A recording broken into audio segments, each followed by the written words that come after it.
On this one loves to like stay on, so I'm going to make sure we kind of do a few starts and stops with this one as well.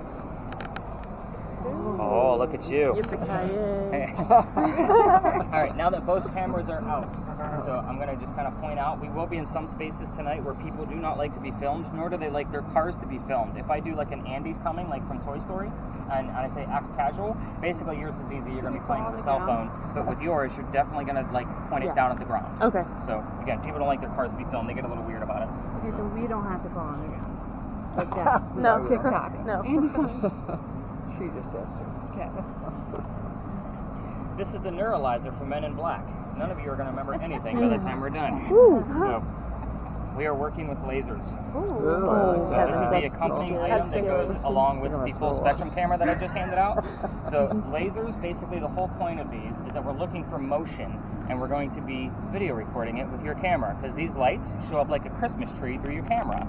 So we're looking for things to pass through it, because you can't see the lasers until something actually goes through it. So the hope is that I'll be able to find a still and be able to give you the screenshot of what actually goes through there. We're going to be using two different types. The second one gives us red squares. So in the event we find something in through the red squares and it lands right here, I'll take that still shot and I can put it in 3D software and give you a full 3D view of what we caught along with measurements. So the easiest way to handle these is when you're using them, you want to keep the edge on your toe. That way you know you're not going out too far, because there is a laser law in Charleston, no pressure at all. She's like, are you sure you want to hand these off to me? And you don't want to cross the streams either. So bad Ghostbuster joke, but it does work here. So you want to kind of keep them spread apart, so that way we actually have a nice full grid to work through. So again, this one has a toggle switch, so once you click it on, it stays on until you turn it off. So just be careful where you point it. So this one actually has a button, you have to hold it on. So kind of get used to where that is. Just make sure they're pointed at the ground. Okay. Thank you. You're welcome.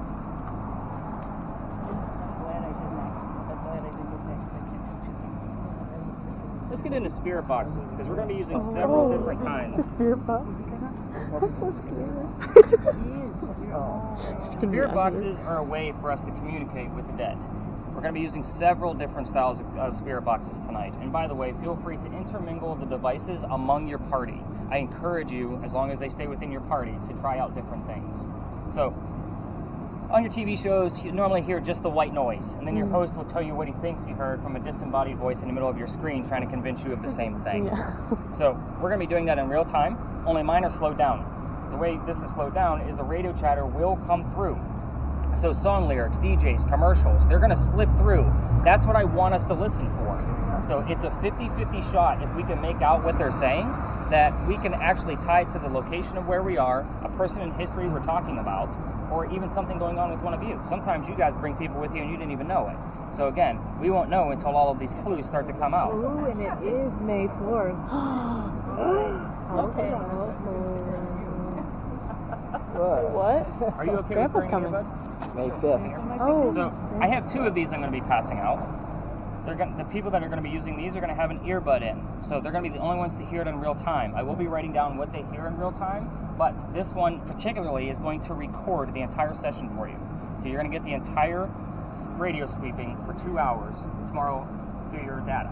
I'm going to go through it, spot check it. For every 5 minutes, I'll listen to 1 minute worth. Whatever I find is what I write down. If it's relevant to those locations, obviously I tell you why, and then give you the link to be able to verify that information. So, with that said, you have one button to worry about. It's the volume. You can play with it all you want. You're not going to mess with the recording. It is a wheel right here at the very top. So, trying to get a feel for that. Have at it. And it's black. You're not going to be able to see it anyway. I know, but at least once I find it. Just don't hit the button. The button is the on-off button. Yep, that's the button. There's a wheel right next to it. You feel it now? Really press on there. Want a flashlight? Illuminated That it one. a little bit for you. It's right there. Yep. Right here. Yep. So you just turn it when you want to turn the volume up and down. Obviously the earbuds are plugged in, so the noise is coming from here. So you'll have to undo the twist tie because I don't want them back. Earwax is gross. You can keep that. So the second one. How do you feel about an earbud? Good deal. So your volume button sticks out a little bit further than hers. Okay. So it's the wheel at the top.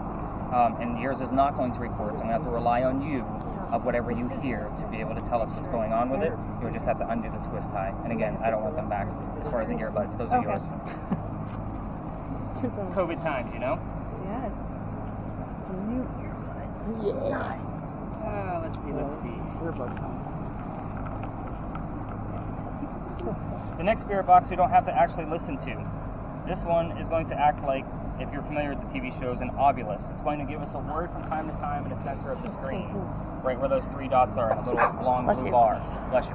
So there's no words there right now, but my previous tour we had a lot. We had over 100 terms show up. 112 terms showed up last night. I'm going to clear out their history because they already have their word list. It's obviously going to save all of those terms to a word list and give us a timestamp for every single one of them. What I am going to tell you is that this is a phone app. I have it upgraded to have 9,000 terms in there. 80% of what we're going to see tonight isn't going to mean anything. It's the other 20% where I'll be able to highlight it, tell you why, and then obviously give you the link to verify why that's relevant to our space or location and where we were. That's why I like this one so much. This one lets me know where to watch the videos, where to listen to the regular, spirit box recordings, those kind of things. That's a nice, easy one. Good. You knew.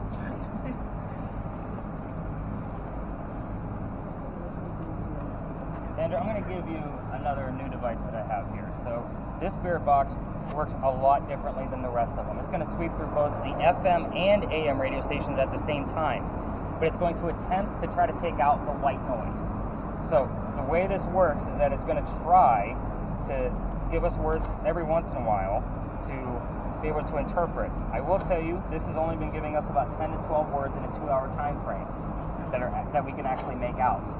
So about 75% of those words have been accurate to our location, just so you know. I love this thing because it is so super accurate. The only thing you have to worry about, obviously it's going a little nuts right now, is the mute button. So when I'm talking to the whole group, this way I can get through the whole thing without being interrupted and distracted by all of the little staticky sounds that are going to come out. So the lights are at the very top. On the right-hand side is the mute button. On my feet the whole time? Once we get in there, Part of the reason why I'm giving that spirit box over to this group is because Larissa's video camera is recording audio. So in the event something actually does pop up, it will actually be picked up by the audio from the video camera. So we'll be able to hear it that way. So I do that usually on purpose. Should I apologize in advance for swearing? Because I probably will. Yeah. Probably. So just push it while the talking's going on. Yeah, mute it and hold it in. You don't need to hold it. Okay. Yeah, it's just a tap once. Okay, you want to go ahead and tap it once right now? And let's go ahead and put it on mute. So you guys have probably seen these on television as well. These are electromagnetic field meters. We call them EMF meters. So this is going to measure anything that's electrical. So anything from your cell phone, wiring, parking meters, buildings, and ghosts, of course, because they're going to interrupt those electromagnetic fields. All I need to know out of this is when it goes off. So again, if you see any colors out of it, it doesn't make any noise. It's supposed to buzz, but we're not going to hear it out here. Just let me know whatever colors you see. I try to put one of these in every single group. That one's an easy one as well. Oh, good. Easy. Easy is good. Yep. And you're my multitasker. She's like, are you sure? You're going to keep me around so I can help you. Don't worry. So this one actually has 3 different functions to it. We'll probably only use 2 most of the night. But it also has an EMF meter in it. So the digital number at the top, anything above 2.5 is the second green dot from this device. So I want to know what's going on. So if you see anything above 2.5, I want to know, see what it is. The bottom is ambient temperature. Larissa finds something in her camera, you and I can debunk it pretty quickly based on this yellow probe at the top. If it's coming from something man-made or if we have a legitimate cold spot. Again, I'm going to be debunking a lot of things ahead of time tonight. The last thing that it has that we don't use very often, but is very cool when we can use it, is this antenna. Basically, it's a motion sensor. If something gets close to it, it will go off. The closer something gets, obviously the higher the pitch and the different color we're going to get out of it. So I'll show you more about that at our next location. So I'm going to put that one away for now. Just focus on those red numbers and let me know when the big number says 2.5 or higher. As far as your devices, again, you're all going to have questions. If you could hang on to those questions till we get to our first stop, I go a little bit more hands-on, so hopefully those questions will be answered. Is that fair to everybody? Yep. All right. Then go have fun and let me know what happens. Yeah. Don't go anywhere. Oh, that's so funny. I'm gonna need someone to hold me. Yes. I know. I can't hold anyone's hand. Now, here's what I'm going to tell you about your word list, just before you get too excited. I will come to you when I want to see the word list, because there's a way to bring it up so I can see everything. Otherwise, we're going to be out here till like 4 in the morning. Like last night, they had 112 terms, literally. And we would have kept going and going and going if they would have showed me every single word. So I'll come to you when I want to take you on it. That's cool. All right. So, any concerns at this point? I think you guys just realized this got real fast. Yeah, I need Yeah, a a little diaper. So, not your typical ghost story at all. Yeah. So let's talk about why we started here. Ooh, the bag's much lighter, so thank you for that. It's so much nicer when I can have a light bag. Big John's. So this place used to be owned by a football player. His name was Big John Kennedy. One drink, because you guys are going to make me talk all night. It's my job to talk, isn't it? Yeah. Okay, cool, just making sure. The 1947 New York Giants.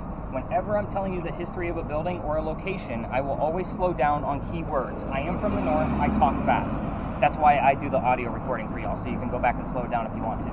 But I try to slow down on keywords for the spirit boxes, so I just slowed down on 1947, New York, Giants, and anything relatable to a bar. So, let's get into what actually happened here.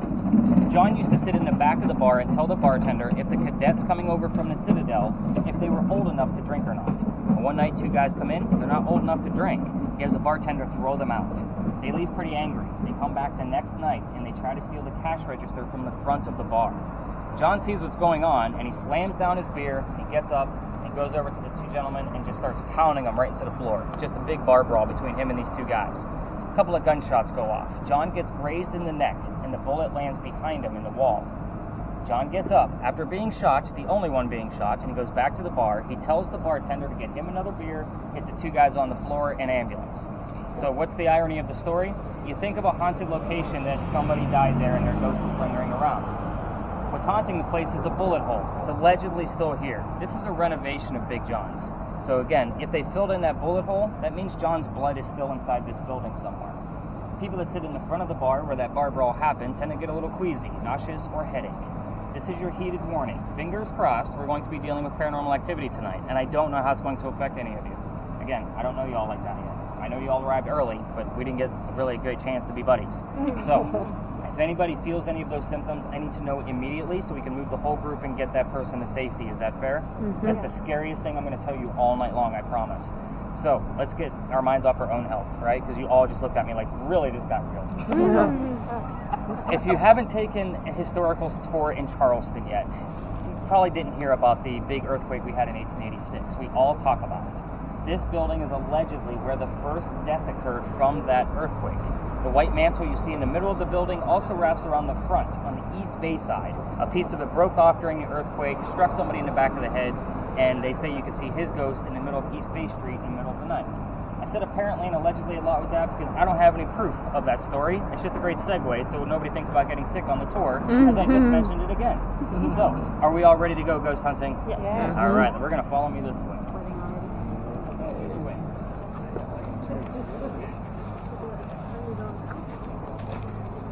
He said I think he meant like if you walk in the street, you can't like point lasers at people, so you do it at your feet, but I think you just wait. Yeah. Oh my god. Oh my god, did you actually? You're walking. I just ran into 5 minutes in, she's down. I was just thinking, I don't know if he should have given me the most expensive thing. After that drink you had. Yeah. Oh well, I'm gonna throw up.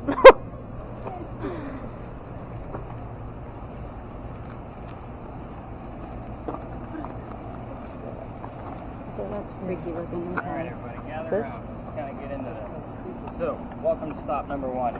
I want everybody to think of your time with me as kind of a ghost hunting 101 class. We're going to start off real easy, and by the end of the night, I'm going to set you guys free to ask whatever you guys need to ask to get the evidence that we're going to need. So, this is the Big Red Barn Lot. This is where we keep the horses for your carriage rides.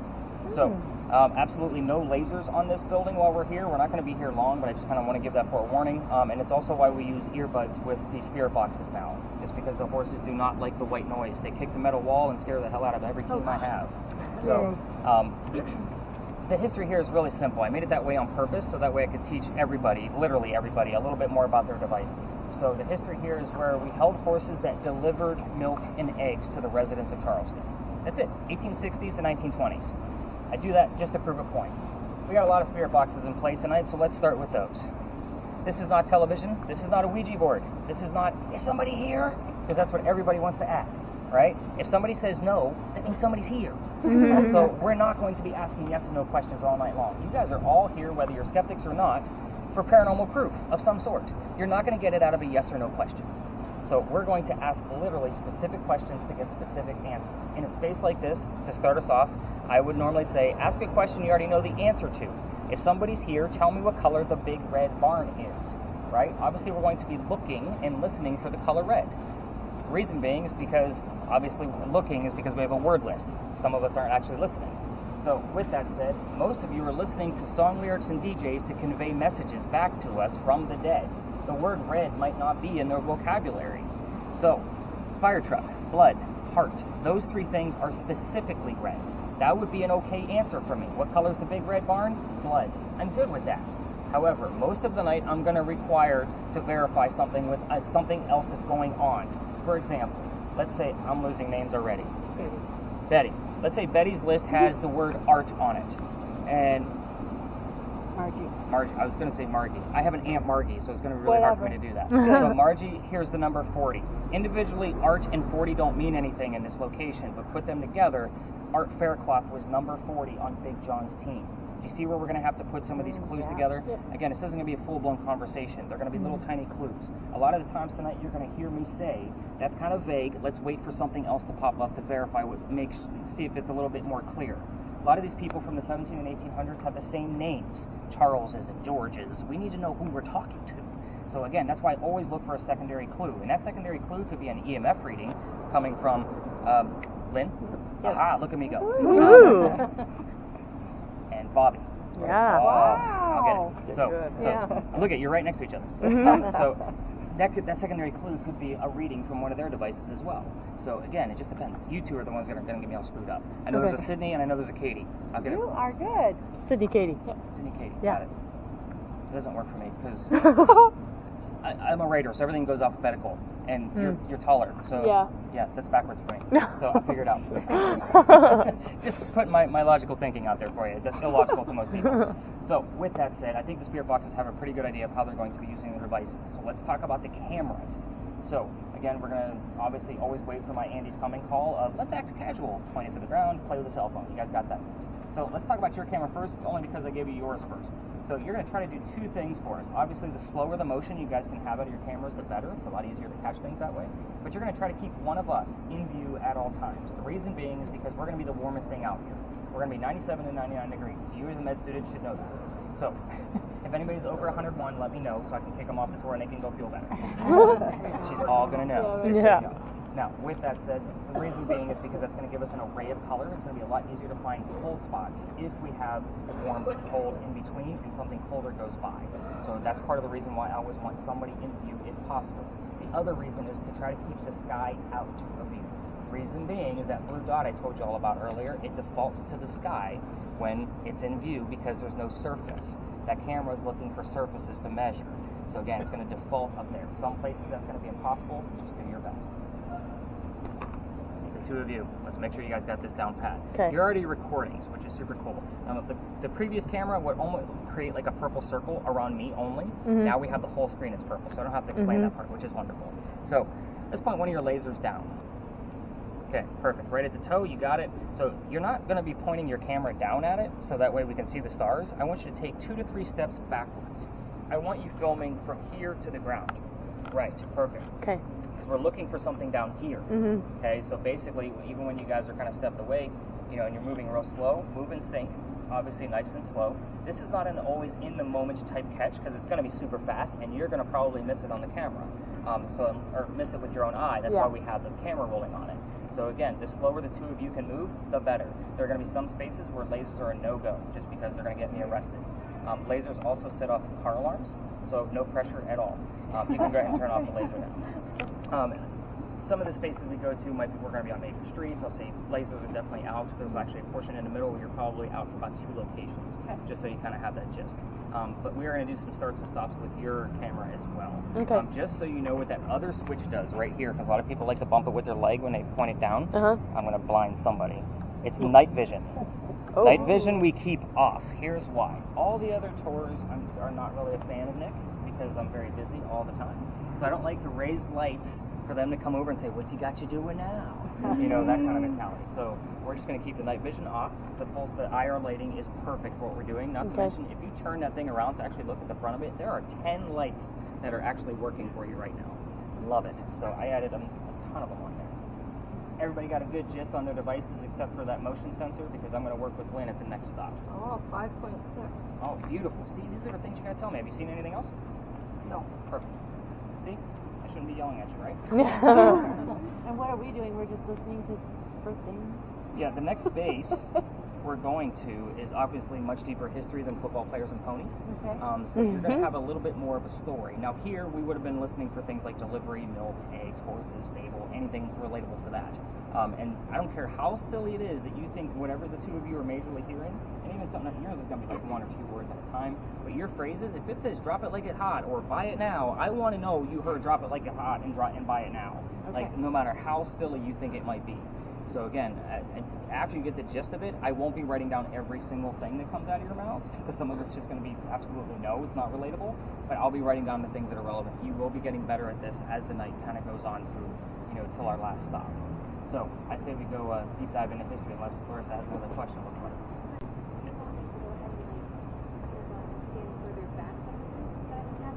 Not necessarily. It's completely up to you. This is for you to have fun. If you think you're going to get a better, view back there, and you can still hear me and all the history, by all means do so.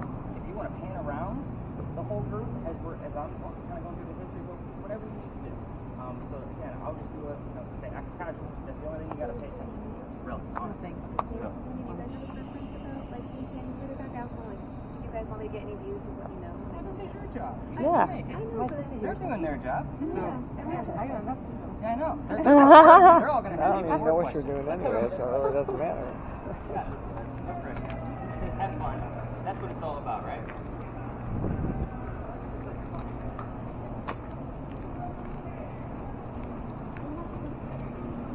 Did you turn the volume up? Reminds you of Mike Kaiser.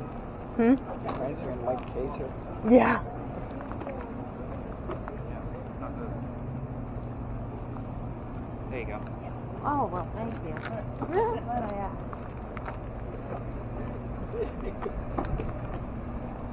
That's something.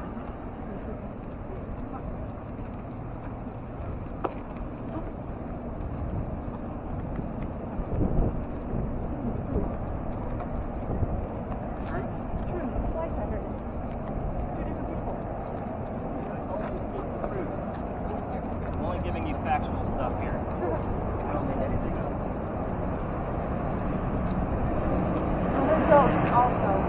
Truth and ghost. You, Mom, just stop hearing me. So you kind of come with you in this way. That's good. You're hearing things all right. That's good. Good. So that was a 5.6 reading at the other place, Lynn? Yeah. Alright, so we're already hearing terms on the spirit boxes, which is good. We hear truth, it's come up twice, and the word ghost. So I'd say Margie's actually getting a good gist of this. So again, from here on out, I won't be writing down every little thing. I'll be looking for specific clues. So first and foremost, welcome to another beautiful site of Charleston. You're in a parking lot. I know, if you guys don't know where to park by the time I'm done with you, I don't know how else to help you. Keep in mind that vehicles, the only way for them to get in and out of this space is exactly how we just came in. That's why I brought us all the way around, so kind of be mindful of that. These cars mainly belong to employees of people that work down here, so they will come out to their cars for breaks and whatnot. Again, we don't want to be filming on their vehicles and that kind of thing.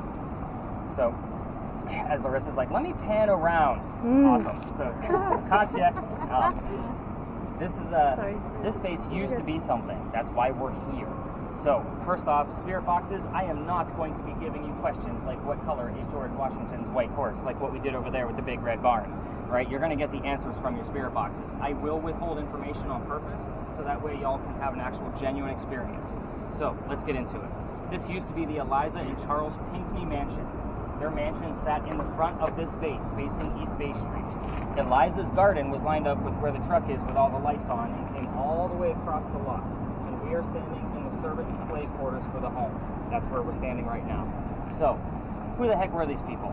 Eliza and Charles had a nephew named Charles. They had a son named Charles. That's 3 different Charleses, in case you lost track. The son and the nephew were signers of the Constitution for South Carolina. It's a pretty big deal for us. However, I hate politics more than y'all. So, we're going to move on. Eliza, let's get into her. She married Charles at a young age according to today's standards, not the colonial times that she came from. If you're going to ask her how old she was when she got married, the answer will not be like 12 and 14. It'll be according to today's standards. The reason I bring this up is because Charles, her husband, was over double her age. Very significant fact about Miss Eliza.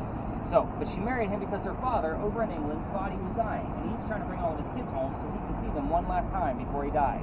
Eliza didn't think he was dying, and, well, she fell in love. So she stayed put. It's 1744. There's no such thing as marrying for a green card or citizenship. We're not even a country. So, again, she did marry him out of love, and even after he died, because, yes, he was double her age, he went first, she did remain a widow for the rest of her years. So that doesn't tell you a love story. But she was right. Her dad didn't die right away, which means her father starts sending her apologetic gifts to this space. One of those gifts happens to be the plant seeds of indigo. Now, you guys have been here for more than an hour that I know of, which means you've seen the word indigo somewhere, I promise you. Indigo is a plant that makes blue dye that makes our blue jeans blue. That's how we use it today. When she got it, she didn't know what to do with it. Now, indigo seeds and the culture of it was already here through the Gullah slaves. She had to learn from her crew and servants on how to keep it going. She didn't know how to grow it in this kind of weird temperature. It's not always hot here. So once she had it figured out with them, she moved into a plantation just north of here at Snee Farm in Mount Pleasant, calls her dad and says, rice plantations are going downhill. We can make a killing with this indigo. Now we have an international businesswoman during colonial times. It's a pretty big deal for us. So, that's the business of Eliza. It's not going to be all like that all night long, I promise. Let's get into the weird stuff. That's why you guys are all here. Eliza was the second wife named Eliza from Charles, back to back. Same year, as a matter of fact. So, ironically, it's really smart or really stupid, however you want to look at it. But the first Eliza died, and then 5 months later, he marries this one that plants the indigo seeds. So, yeah, 5 months later, right after her death. Just putting it out there. Ironically, both Elizas have a maiden name that starts with the letter L. I don't think I have to explain what a maiden name is to this group. This is going to be nice. Most people, if I get the younger crowd, they think middle name. But maiden name starts with the letter L. If you want to find out which Eliza we're dealing with, ask her maiden name. Larissa, you may want to watch out. Looks like he's going to try to back out of here. So, let's see. The mansion's not here anymore. You can ask what happened to it. It's obviously some kind of tragedy, because if you find out what happened, then you can ask what year that happened. Hopefully you get a specific year. Notice that none of these questions are yes or no questions, right? So, the children, I already told you there's one of them. He was Charles, signer of the Constitution. There are more. You can ask how many children she had and what their names were, but that's it. Here's why. There's a tragedy among those children. If we poke the bear, all activity will stop, and that includes any EMF readings that we're going to get out of those 2 devices. I've seen it go down to 0 and nothing coming through on the spirit boxes whatsoever. Don't poke the bear. Just be respectful. Let's see. Eliza's death is where she's really open. You can ask her how she died, where she buried, what U.S. president was a pallbearer at her funeral.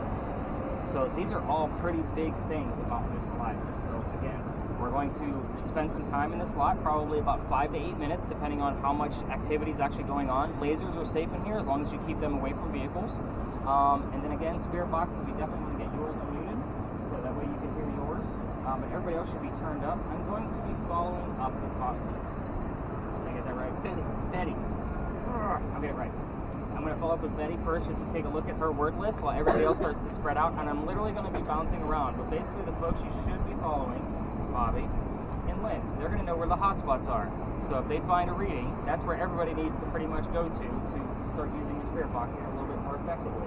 Not that they won't work anywhere else, but that's where they're going to work the best. I will also tell you, for all of you spirit box teams, that if you're asking a question, that answer can go anywhere. I have an audio on me, 2 video cameras also recording audio, so the answers can be disembodied that way, and we have 5 spirit boxes working tonight. That's crazy. That's 8 different options that an answer can actually come through. So, I'm here every night. Eliza knows I'm here, because she sees me every day. Oh, I have a trigger object. So, what is a trigger object? A trigger object is actually meant to try to stir things up inside of a space. What do you think my trigger object's going to be? Anybody? Pair of jeans. Pair of jeans? Piece of jeans. Really? And a pair of jeans in here? Indigo seed. I have indigo seeds. I was just saying indigo seeds. Nice. You have indigo seeds. Anybody willing to try this out that has a spirit box? Wants to hang on to these as they're using the spirit box. Going once, twice. Oh. It's funny, I normally give it to this device anyway. So it's just a matter of like, let me give the choice tonight, see who's really interested in it. So basically you're just going to hang on to it, see if we can kind of help stir things up. I mean, it's actually might help your device a little bit better because it's only going to give it to people words throughout the night anyway. Alright, let's spread out, let's have some fun in here, and I'll be bouncing around with all of you to see what's going on. So, Betty, you don't need to go anywhere yet, so come to see me. I want to see that list. So when I say you want to see Okay, I'm following you, Sid. You turn on when you're ready. Good turn, Bubba. I think you do one at a time. You said not to cross them. Right. Oh, right. Good time, I heard. Good time. We're gonna have a good time. Get ready for a good time, actually. Sid, go slow. That's where it was. That's awesome. Okay, you guys are like professionals. Oh, good.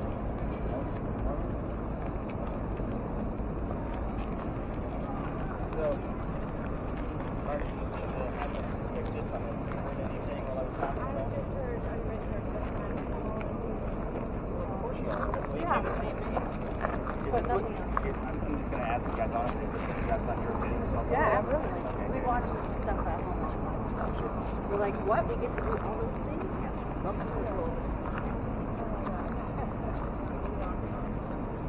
I don't watch TV.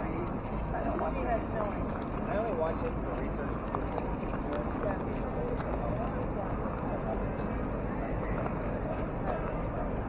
They sound like they're having a good time. Alright.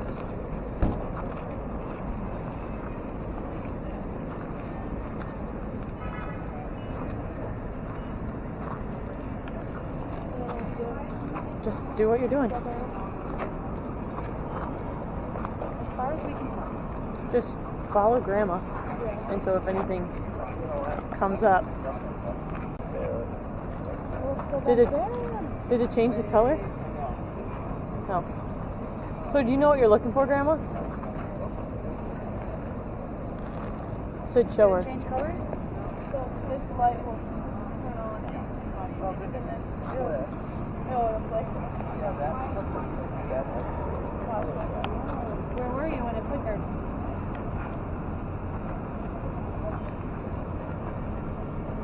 Might have been her laser. I'm trying to not get them in the background.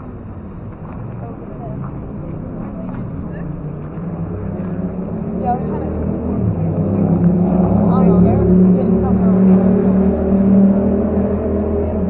She did?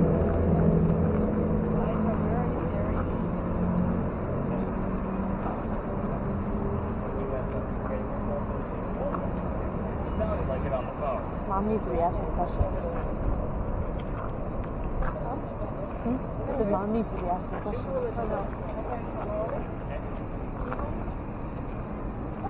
She wouldn't know who the Beatles were. I'll take the one. My name's probably around this. I get it below deck all the time. Oh, okay. That's so nice. Better get them low. Yeah.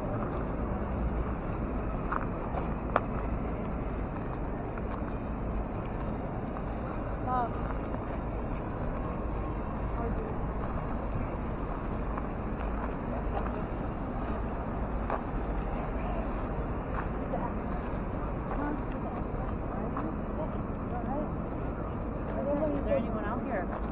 She said don't ask that question. He said not to ask the questions. I think you're going to be like the best camera person I've ever seen with that. And you two, with the lowness, I love it. Like, Okay, good. I don't see that a lot. Like normally everybody's just kind of like, I'm just going to go back here and just kind of angle it down a little bit. Oh, good. No, but you're like, you're all down in it. I love it. I'm into it. I'm excited. They watch a lot of Yeah, this is We watch a lot of TV. a lot of fun already. Mom. Hey, Mom. Huh? You remember you said ask what happened, like ask what happened to the house and ask what happened to the house. Just like Ask him And where listen she's to- buried. And listen to see if you get answers. It smells really good out here. $99. So you got Anyone out here? No, Mom, you don't want yes or no questions. Oh, right. What's your name?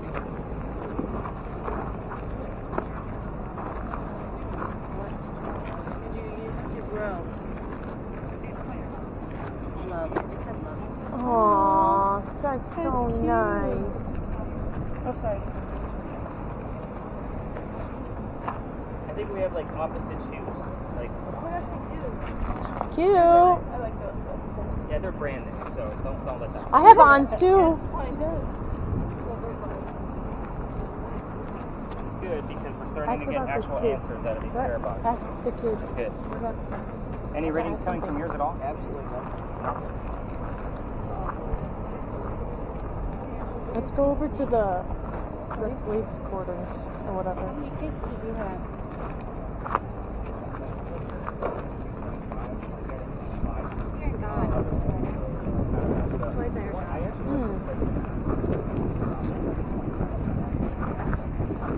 Are you with God? I'm coming home, it said. That song from, what's his name? I don't know. American Idol. Scotty McCreery? I've got tears in my eyes. I know, So me moved. too.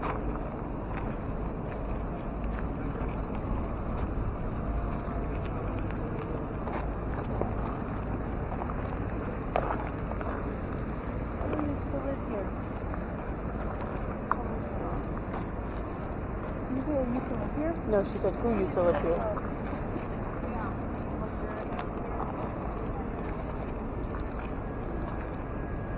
Jesus. A lot of church. Yeah.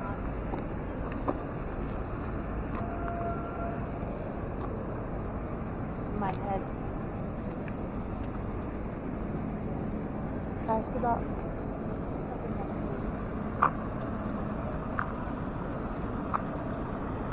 Ask Eliza a question.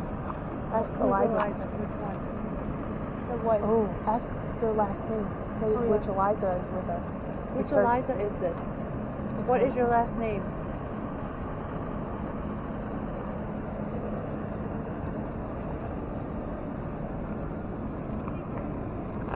What is your last name?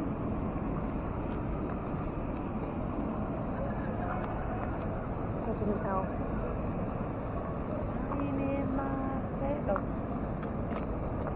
Lion. Lion? Lion in my bed. Go know. ask him if the last name is Lion. All right. Okay. You got anything? What was Eliza's last name? Her maiden name? Yeah. I'm not telling you that. You gotta find out from there. Was it Lion? No. Oh. But it started with an L. What did I you heard lion? Yeah. Was it part of a phrase? It was part of the song. What was the song? It was Cindy Lauper. Mine. I bet I hear the clock tick and think of you. No. Okay. What is that song? I don't know. Anyway. I have to sing the whole thing. I keep hearing Jesus a lot. Vehicle. Yeah. Move back. There's a lot of You can feel that later. The way that was freaked out. Oh yeah. You're in the shop.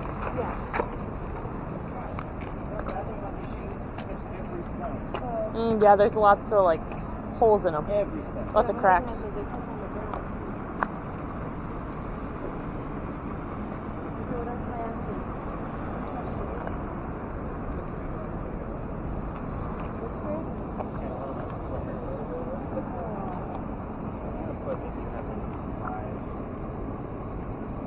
That's the second time you mentioned the flicker. So that's Oh, good. Cindy Lauper. It was Cindy Lauper. I don't care about the artist. Nope. Okay. Too much of a stretch. Sorry. I like it. I'm the first debunker, just so you know. Like what? I will debunk everything. Okay. Like that's so when we get something super prominent, that's Yeah. when I'm like, okay, now we have it. All right, let me start to gather everybody up back here. Okay. Looks like Miss Lynn up there is wandering around in a vehicle that's lost. Still, it's been driving crazy. Oh gosh, it's still there. What were your kids' names? They're real slow and different. 2, 4, 6, 3, 7 usually. Did you hear dude, keep listening. Ask her what her maiden. How many kids did you have? Maiden name. What's her first name? Eliza. Eliza, what is your maiden name?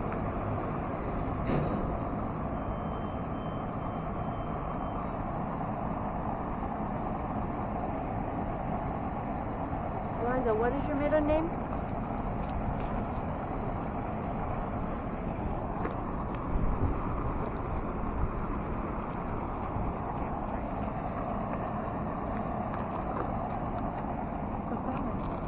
Now I know. She wasn't at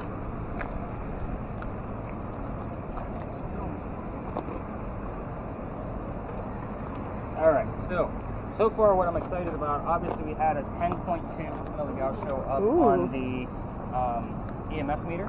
So that's about an average of what I normally see here, anywhere between like 10 to 25. To give that a perspective for you, behind your television set, where all the wires are, that's usually about a 40 to 60 milligauss. So that's kind of what that measurement is. Your microwave running on high is about 150. The highest reading I've ever seen on that device happened just about a week and a half ago. Went all the way to 214 in this space. So again, out of nowhere. So you guys have all seen little readings of 5 to 10. It went all the way to 214. I've never ever seen it go that high in this location. It usually goes about 150 was the highest spike here. I have seen it go to 200, just not in this state. It was at a different investigation. We did hear the word fire. That is exactly what happened to this mansion, which I'm about to get into first. Have you heard anything else before I pull out the tablet and do picture pages and show and tell? just Jesus. Just lots of religious stuff, huh? And we did get the term Christian on your word list. Yeah, I was going to say a lot of religious. I You're got in trouble. violence right now. Violence. And acts. And acts. Yeah. And Lynn came up. Oh. L-Y-N. So I will normally get the names. So here's how the names, and I get nationalities too. So names and nationalities are usually relative to somebody on the tour, specifically, obviously, Lynn. Or the nationality will be somebody on my next tour. So it happens all the time. It's almost like it's predicting what's going to happen. So a lot of times if I get a name that I can't match up to the location, I look at my next tour, my list of guests, to kind of see if their name actually matches up. I would tell you it's probably about a 60% chance that it'll match up. So again, I look at all of those weird things. So let's talk about, first and foremost, Eliza and what she looked like. So to answer the first question of what was her maiden name, this is Eliza Lucas Pinkney. This is the second wife, the one who planted the indigo. So obviously very prominent English woman, very gaunt face, blue dress signifying her indigo.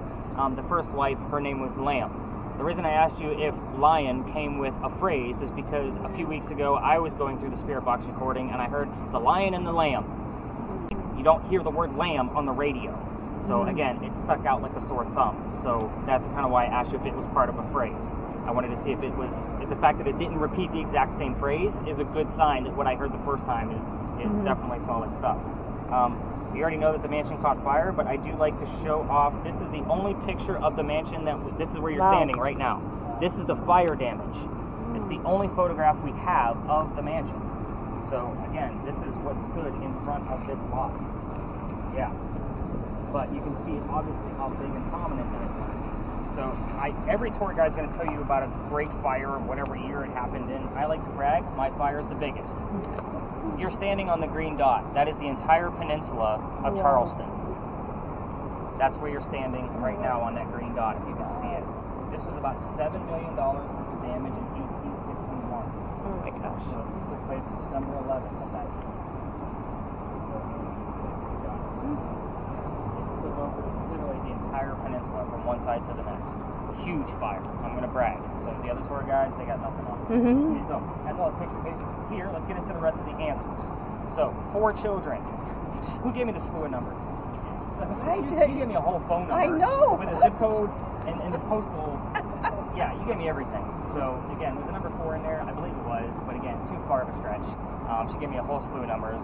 I can't say, oh, look at that, the number 4 is in there.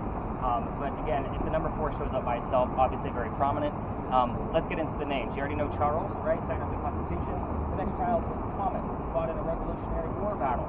The word wars showed up on our word list, so I'll be looking for clues around Thomas because he was shot in his left leg and captured by the British during that battle. Once he was released, he was left on a cane the rest of his days. So again, these are all clues that I'll be looking for when I'm looking for things around Thomas, wars being the first signifier. The next child was the one I asked you not to poke the bear with, Baby George, and I already see where this is going. Baby George died in infancy. He has the same month and year on his death certificate in the birth and death column. We don't know how old he was exactly. He could have been days old, he could have been weeks old. We don't know for certain. George has no grave, he has no headstone. It's a possibility, don't take this as gospel, I know you're in the South, but it is a possibility that they would have mummified that baby and kept him right here in the home, waiting for his mother to pass, so that way he could be buried with mom. Do know that he was probably old enough, probably at least a few weeks old, to be able to be christened, because he wouldn't name a baby in the 1740s without him being christened. So just kind of keep that in mind. It's going to get even weirder with that mummified baby if my theory is true when I tell you a little bit more about Eliza. The last child, her name was Harriet. Myrtle Beach is in Horry County. Harriet married in Horry, so that should tell you where she lived. She lived in the Myrtle Beach area. It wouldn't have been a 2.5-hour car ride to go see her daughter. There was lots of letter writing back then. So again, anything with Harriet that shows up here, which is very seldom, we do get the terms ink, paper, published, those kind of things dealing with writing letters. Eliza's death. She was 70 years old when she died. Wow. 1793. First off, that's a long time for a female to be living during colonial times. She was going to Philadelphia, getting treatments for whatever illness they thought she had. It turned out to be breast cancer. They didn't know what breast cancer was in 1793. We're going based off of her medical records now. So with that said, she was going to Philadelphia for treatments. That's where she died. That's where she's buried. That should answer 2 questions for you. First off, Stories in the Cemetery, the tour, doesn't take you to actual cemeteries. Why? Because you're not going to hang out with your gravestone. You're going to go to your mansion 400 miles away when you're home. That's just kind of how things work. That's why we're here. That's why I get so much activity out of this location night after night after night. With that said, also, Baby George, he would have transported that baby, if my theory is true, all the way from this space all the way to Philadelphia so he could be buried with his mother. Any guesses on the president that was the pallbearer at her funeral? It was 1793. Where's my history buffs? Somebody's here's got to like history. I Katie's don't like, know. nope, not doing it. I was. Twice? Nope. Adams is is too, which yeah. is good. I'm going to tell you why in a second. It was Washington. What? At his own request, the indigo crops from Eliza helped get his country started. So it was an homage to her to be able to show her the respect she deserved. Not to mention, the Pinckneys were always in a governor type position. There was a lot of politicians among the Pinckneys. Washington only had 13 governors. He knew them quite well. Even when Washington came to Charleston, on his way in, he met with Eliza for breakfast in Georgetown outside the city to kind of thank her for what she was doing. So again, this was a pretty good relationship between the two of them. The reason I chuckle and saying why Adams is good is because when we got here, I told the spirit boxes I am not going to be giving you questions like what color is George Washington's white horse, like we did at their big red barn. I do that on purpose. I put George Washington subliminally in the back of all of your brains to see who was going to come up with it first. None of you did. Pass with a fail. So the fact that we even had the wrong answer, I'm like, yes, they're not subliminal message people. That's great. It's the only word trick I play all night. I'm the writer. I get one, right? So it's a fun little thing for me to do just to see who's going to be subject. And every once in a while, I get that one person as soon as they walk away and say, "Who's watching?" I'm like, "Ugh." Somebody got my message. So, let's see. Eliza was 22 when she married Charles, who was 45. I think that's the last set of questions I did not hear. So it doesn't sound so bad when you hear 22 and 45. It's better than 12 and 25, right? So again, just different times. She's 22, that's just gross. It happens. So, and she would have been considered an old maid at that point. It's 1744. Yeah, she would have definitely, like, nobody else would have wanted her. So, it's kind of the way things went. So, this space here is considered an intelligent ghost. We can ask questions and get answers. The next space does not work that way. It's what we call a residual ghost. It's kind of like a movie spinning on loop, and we're just capturing the last loop. So, the spirit boxes, this is really your time to shine because you're really going to be the only one working on the way there. It's about 3 blocks away, just so everybody knows. We can stop your video, by the way. That's the circle at the top, far right button, on the top of the camera. There you go. This one. Yep.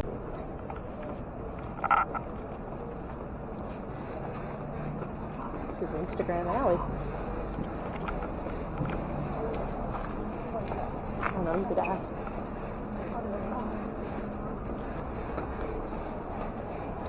Oh, race and accept. Oh.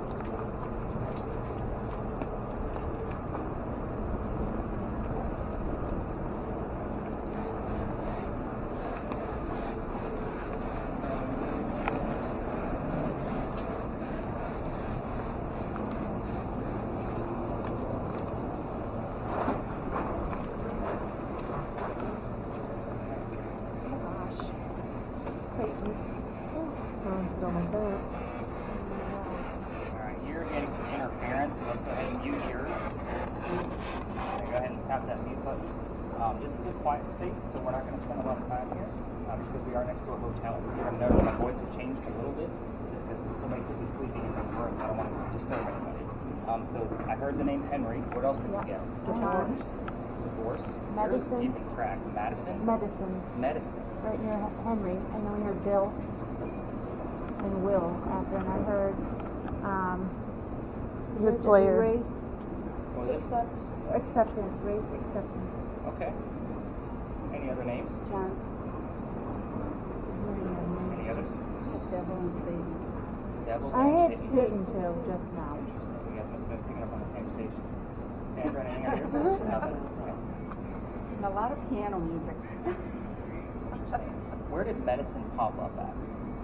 We go for I heard Henry down there, Were we crossing over the last crosswalk? a little bit further down. Okay. I'm not surprised by that. I'm going to talk why in a second. So out of this list, here's what I'm excited about. I want to say that there's a Henry that would be on the list that I'm going to tell you about, but John is definitely relevant. So let's get into why we're here.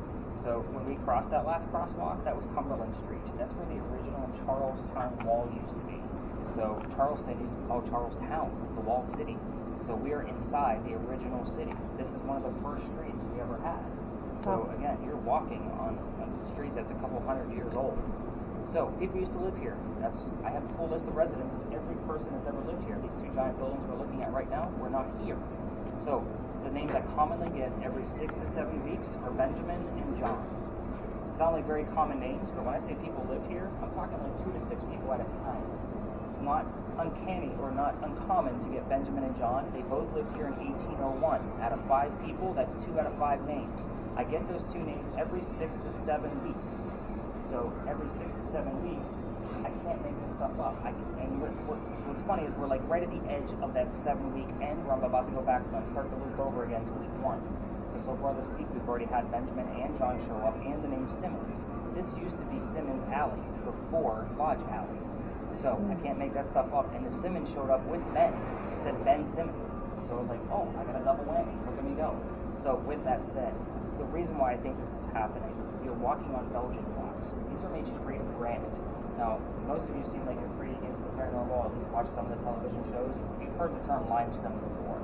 Limestone is said to stir up paranormal activity because it comes straight from the earth. These also come straight from the earth, but they've been in the same space for over 200 years. So, they say the stone that stays in the same spot like this can hang on to the consciousness of memories and spit it back at us like we're watching a movie on loop. Again, we can't ask questions here. We're not going to get any answers. I just get the same things over and over and over again. John, there were 4 different Johns that lived here, by the way. So every once in a while, we'll get John's last name. His last name? Johnson. Yes, his name was John Johnson. So let's have this gentleman pass through, everybody. Kind of spread the seats. We're opening it up for you, brother. You're ready? Good. But John Johnson, again, very weird name to come up with, but we will get the full name every once in a while. Again, we'll also get a third name. That name is Jane. It's another name you don't hear too often, let alone on the radio. Jane also came down here in 1801. So again, I can't make this stuff up even if I tried. Before people lived here, the Freemasons had a Masonic lodge here, which is where it gets its name from, Lodge Alley. Where's that come from? It's got to be reflecting off of something you're doing, so yeah, we might have some water in there to reflect it back. I just don't like to shine it to the window. So Freemasons, we will get terms wrapped around them at the same time. So Freemason, Mason, Briggs. I've even had the term Illuminati come up quite a bit here. I'm going to just put something in the back of your brains. First off, who the heck is talking about the Illuminati on the radio where I'm getting that from? And second, why am I only hearing it when I'm in this space? So again, last year alone I took up 6 different times, and this year I've already had it twice. Wow. So again, can't make this stuff up. I have to chuckle every time I hear it. Like, really? I gotta dive into conspiracy theories at this point? The Illuminati? They did do an archaeological dig underneath these bricks. They found some of the residents' tools and their clothing, and they were able to classify them as lower class. And it makes sense. Why? Because the other side of the wall would have been across the street on East Bay Street. The smell of low tide will be coming through here quite often. The rich of Charleston are not going to put up with that. If you've been down to the Battery, you probably noticed that the houses are skinny and they go long back. That's for 2 reasons. It keeps the smell of low tide out. Why? Because we have piazzas here. It's basically a front porch with a door, right? So that door helps keep the smell of low tide from coming into your main floor. You open up your second-story window, and it brings the cool air in from the water, and cool air drops, heat rises. It's old school air conditioning. So the other reason is because they're skinny in the front because you were taxed based on how much street side you took. The skinnier your house, the less taxes you have. We just came from the Pinky Mansion site where I showed you the picture of the house where it sat broad against East Bay Street. They had money. They're politicians and indigo farmers. They don't care about taxes. There's bragging rights to show off their house. So again, just kind of keep that in mind. Not to mention they're outside the city walls. So they don't have to probably pay all of the taxes from the inside. So kind of keep that in mind as well. This is an interesting space, and I lollygag here a little bit on purpose to give you all the history, just to see if something's going to come up on the recordings. Again, this isn't usually a live in the moment unless we capture a specific name. Last night the name Ben came through your spirit box, which I was stoked with. Now John is calm. To hear Ben, like, come on, like, that's good stuff. But the next space we're going to go to is another alley. However, I cannot take you all the way through it like what we're doing here. I've been picked out. You guys all have blinky lights and noisemakers and that kind of stuff. It is considered residential at the end. So again, I still tell the story of it outside of it because we're going to get evidence from that story and that location through the rest of the night. Just because we're going to still be relatively close to that ending space. It happens pretty much on a 6 out of 7 night basis where the evidence just keeps continuing to come through. Things kind of bleed over into the next space. For example, like at the Pinky Mansion site, we could have had things come over from Big John. We just don't know. I won't know until I start going through the recordings and see what's actually there. But that kind of thing happens all the time. I do tell you why I got kicked out of that space when we get over there, because it makes more sense once we're there, and that's the fun part of the story, and Sandra's already laughing at me. So we're going to be cutting through a neighborhood after we exit this alley. So we're going to turn video cameras off as we exit. So once we get to the edge, turn them off. And that way we're not disrupting any neighbors. And the lasers are definitely going to be a no-go for a little while. So kind of keep that in mind as well. As far as spirit boxes, fair game. EMF readers, you're probably going to get a little bit of spikes here and there from the parking meters. So just kind of be mindful of that. If you get something crazy like over 20, I definitely want to know what's going on. But expect a 4 to 6 when you're basically working like what you got going on. So up to the next screen and yellow dot. Fair game? We ready to go? Okay, he's like, let's do this. Yep.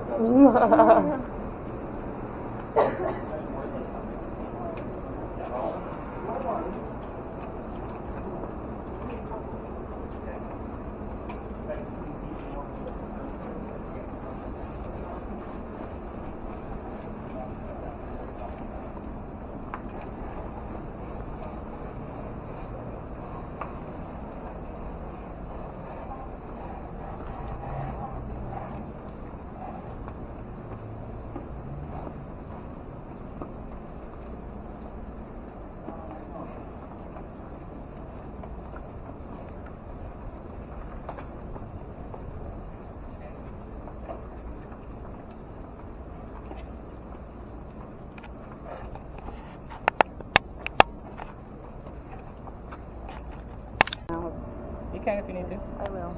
Like, I want you to be comfortable. No, I'm literally having a hot flash, so sorry. No, you're fine. I just want to make sure you're okay. Yes. Safety first, always. Thank Perfect. you. Look at you. Like, I'm going to hire you. Thank you. So, but again, I want you guys pointing your cameras down the alley behind me discreetly, only because of the tours of 20 will go down there. Now, technically, we're allowed to go down halfway, but again, I already told you the other tours are allowed to go up to 20. It's not fair to a group of 9 or 10 to try to be working around 20 to 40 with half of an alley. So I still tell the story out here because, again, you get a great view of it, and the story's a little nuts. So let's get into it. This is Philadelphia Alley. It's easy for me to remember because that's where Eliza is buried, in Philadelphia. That's how I remember what it is. However, it used to be called Duelers Alley.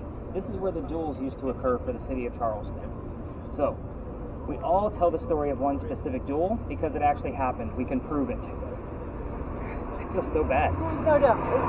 Sorry. Here's how this story goes. There's a lot of word clues in here for the spirit boxes, and you're going to see why we get so much evidence through the rest of the night. There's a doctor that moves down here from Rhode Island. Now, when I asked about the word medicine that you heard, I was asking if you heard it as we crossed that road. You said it was before, though. A little bit. Because a lot of times we'll get terms relative to this story when we cross East Bay over Cumberland. So, again, it happens from time to time. So, again, he's a doctor, so the word medicine stuck out to me. His name is Joseph Brown Ladd.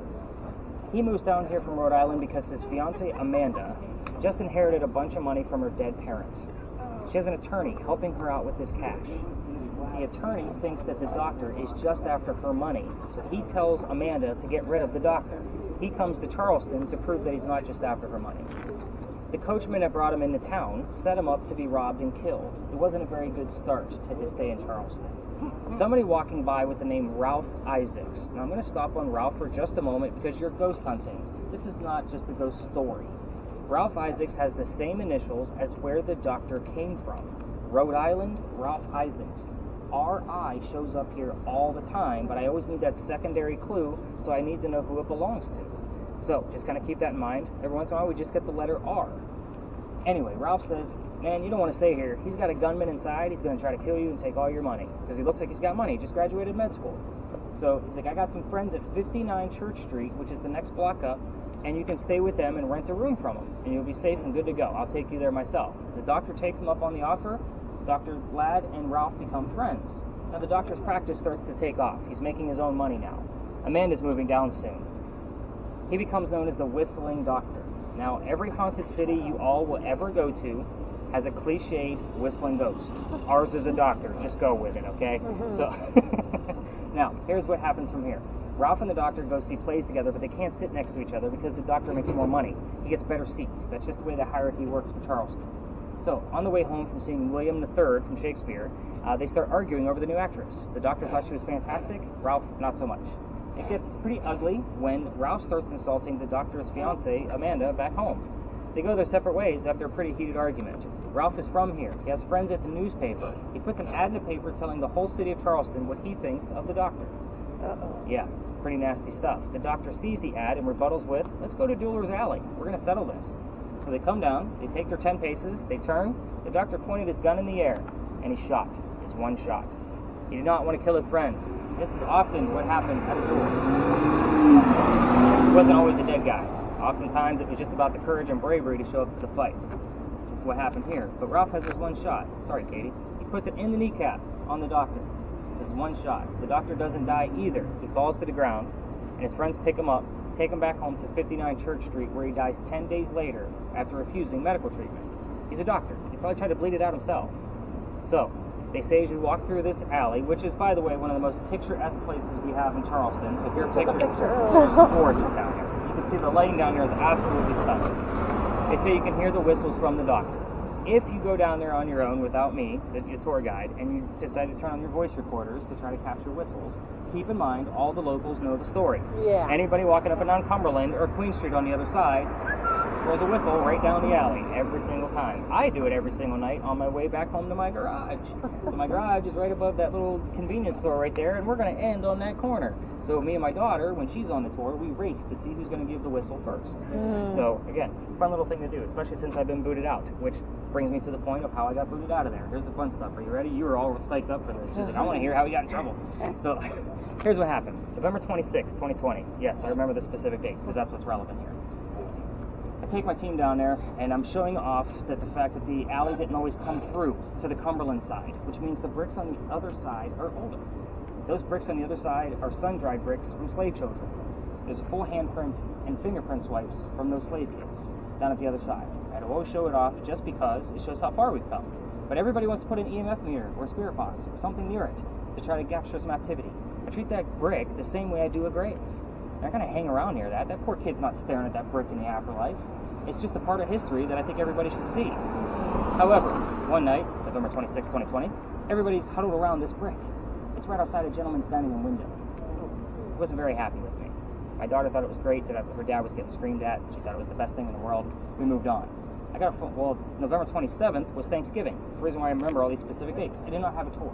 So November 28th, I get a phone call, tourism office. It's asking me to either go halfway down like every other tour. Again, I'm the new guy. I played the new guy card, or reroute my entire tour. I decided to reroute. I remember this dates very specifically. On the way there, I tell my team, and mind you, tickets were much cheaper. I don't wing anything anymore. I tell them, we're going to wing it. We're going to see what happens. I don't know much about this story, but we're going to see what's going to go on. Somebody hears the name Anne on the way there. I didn't even mention who we're going to be discussing yet. I was going to discuss the female pirate Anne Bonny at the Powder magazine. So I'm already like, all right, I didn't believe this story. I'm a vampire guy. Pirates are not my thing.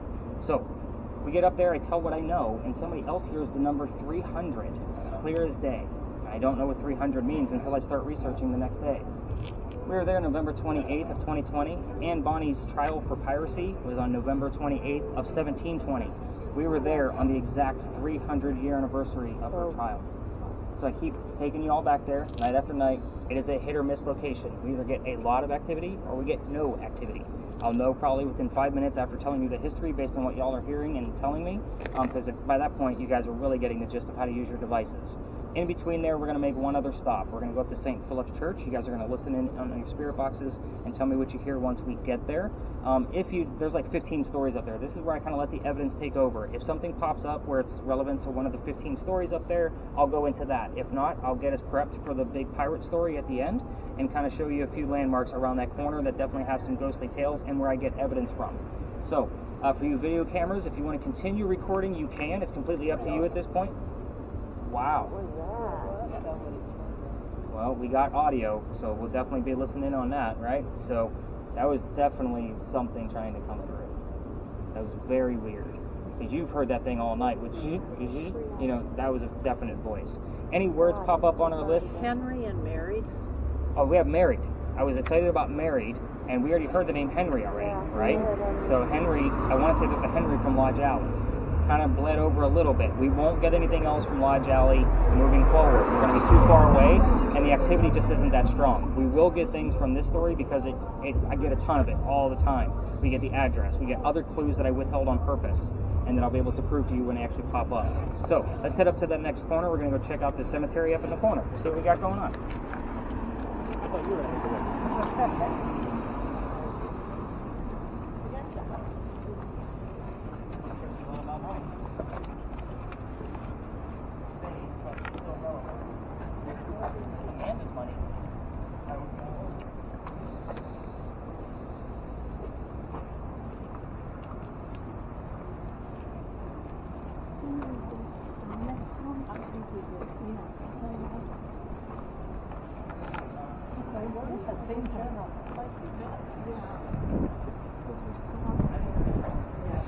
I haven't really been watching.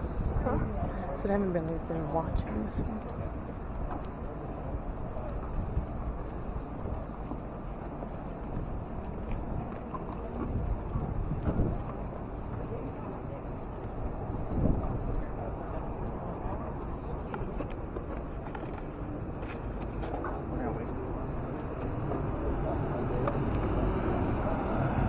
It's from 1680. We're gonna look at this.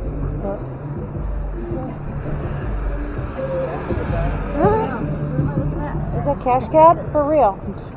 No, they're just having fun. See the lights? Yeah.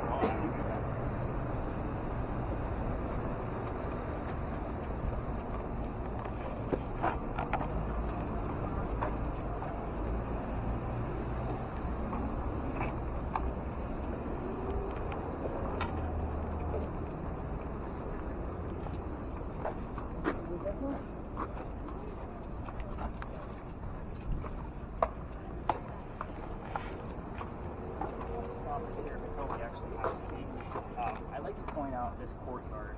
So this courtyard on the other side is the wall to Philadelphia Alley that we just discussed. If you notice in the middle of that wall, there's a gate. That is the gate where they used, remember the alley didn't always go all the way through, so if there was a loser to the duels that occurred there, it was a shortcut to get to the cemetery behind it. So I call it the death gate. Otherwise, they'd have to go all the way down to Queen Street, y'all see, come back around to be able to bring the dead body over here before they could go celebrate the winner. So again, I like to point out that gate because it's one of those weird anomalies. The other tour guides don't really know why it's there, but it's always locked. It has a wrought iron gate on it. This courtyard is actually owned by the church now, so it's actually There's like a child daycare thing that they do every once in a while, that kind of thing. So it's always locked. So, but go ahead and have a seat. We're gonna chit chat here for a few minutes. You guys are gonna tell me what you heard. If not, I'm gonna try to get us prepped for some piracy things going on. What's going on with your lights there, Lynn? Did your light go off? Not much. Oh. Your backlight went off. Oh. Now you can see it. That's why it hasn't been doing anything. Have we heard anything along the way here? I heard $5, and I heard it before. It's $5. That's a hell of a fight over $5. But that's a lot back then, wasn't it? Not really. More than $5. Anybody hear anything else? Cold. Cold?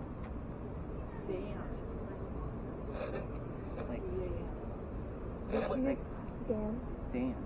Well, hers is already writing it down for me, so. Alright, so nothing super relevant, not even the number 5 that sticks out here. There's another number that pops up. I don't want to tell you what that is. I heard 11. That one's a possibility. 23. And a 98, but that was the station. So Doesn't matter. I didn't say anything You still heard about it. Still heard it. 11 I like. I want to say it's relevant to the story I was going to tell you all anyway. If it's a 23, I can't say that I know where the tie-in is for that. So, let's kind of get into why every ghost tour stops at that cemetery up there. That's kind of their big finale. I let them have it. It's they have a show and tell with it. So I'm going to show you what's going on with it, but it's not our big thing. Like, obviously, bigger investigations are what we do on this tour. But I let them have it. I want to point out a few things about the cemetery first. There are two different sides to it. So we're sitting on the eastern side, and then there's the western side. If you're from Charleston, you can get buried on this side. So Charles Pinckney, the husband of Eliza, and the nephew are buried on this side because they're from here. They were born here. The other side is for everybody else. Your 7th Vice President, John Calhoun, is buried on the other side. They actually didn't know if he was from here or not, so they shuffled his sarcophagus several times trying to figure out where the hell he was supposed to go. Turns out he's not from here. He's just been here a long damn time. So they just moved him to the other side, and it's actually, that side's usually open to the public during the daytime, so you can actually go see the sarcophagus that's there and the big memorial that's there. But they're all staring at a sign. It says, "There's no ghost at St. Philip's, but the Holy Ghost." There's a reason. They don't want ghost hunters like me, and well, now you, to go hunting for what actually happened at this location. So let's get into it.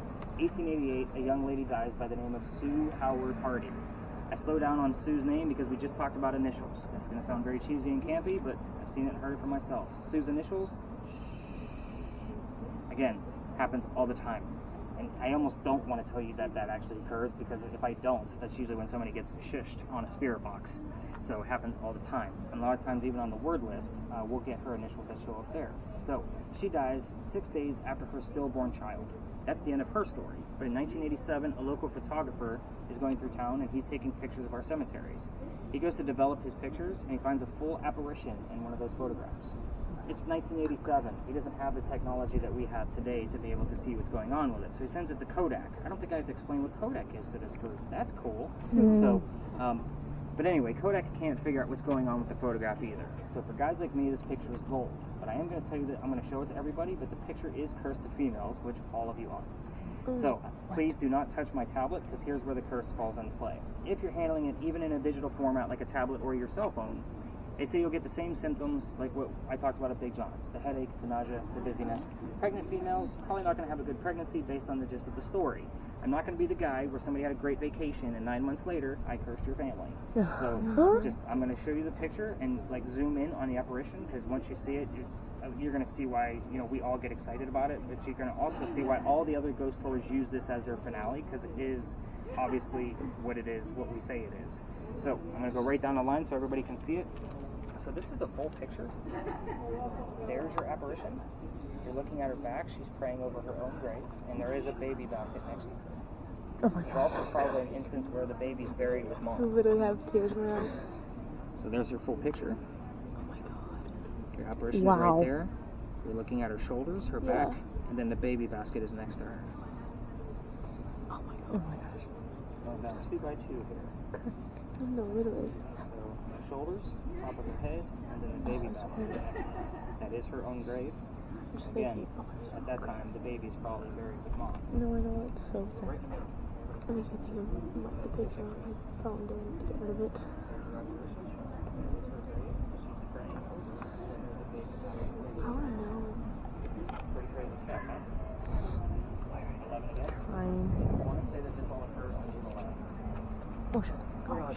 Sorry. How you doing? Somebody brought their doggy in for. You can see that party is just dispersing because that was the big finale. That's what they were just doing. So, you're good. Alright, so, yours is on. I can hear it. Have you heard anything? We had the number 11 again. Very interesting. I want to say that all of that occurred on June 11th, if I'm not mistaken.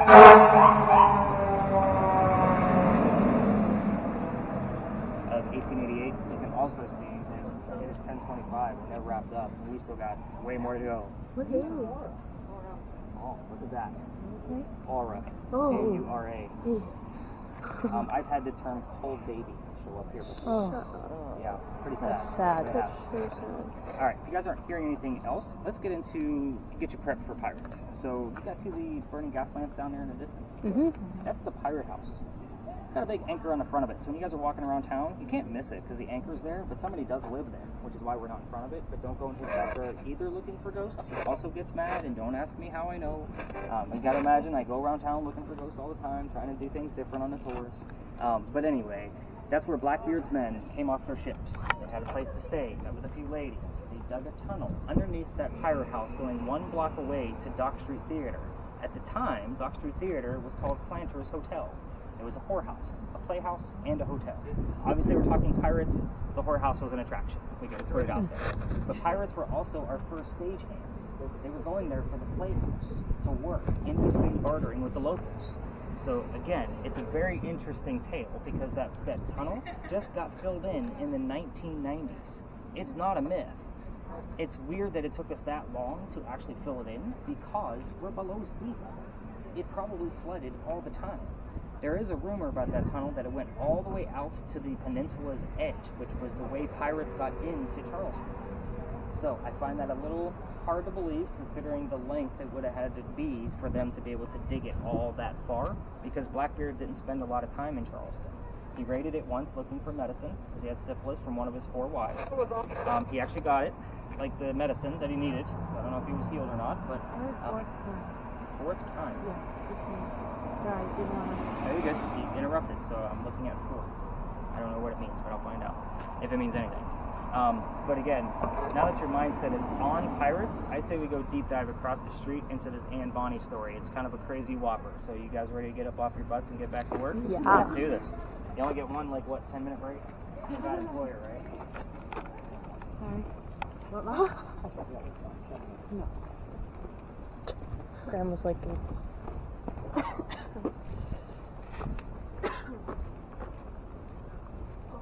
That's the cemetery. That's the one.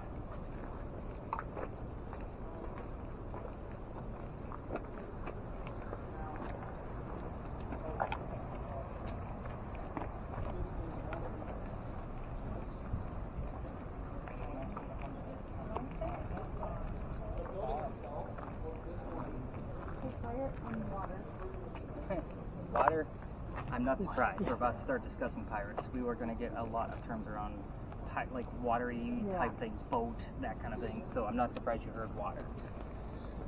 Alright, this is our last stop. I bring us back here just in case other tours want to come by and tell their tale of the powder magazine and let them cut through, because again, we're going to be doing things a little bit different. We're going to be we're going to be talking a lot about the powder magazine first, just so you kind of know what it is and why we're here.